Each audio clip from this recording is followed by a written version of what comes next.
I think, first of all, that our airport's a local gem, that we have access to all parts of the nation through our local airport, and with the public here, it's an area where we could benefit from having a first aid kit available. So there's things in here for bleeding, burns, cuts, scrapes, and so forth. There's gloves to protect those who respond. It's my honor today to present these first aid kits to the airport, and we have some built-in boxes for access. They are alarmed so that people just generally can't use them for a Band-Aid if they want to. They're here for a purpose, and those are minor emergencies. So what I will do is place one in the box here today, do that without setting the alarm off, and there we go.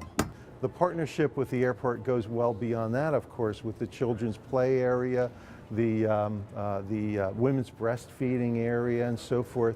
This is kind of a natural extension of that partnership, I feel, and I think a welcome one.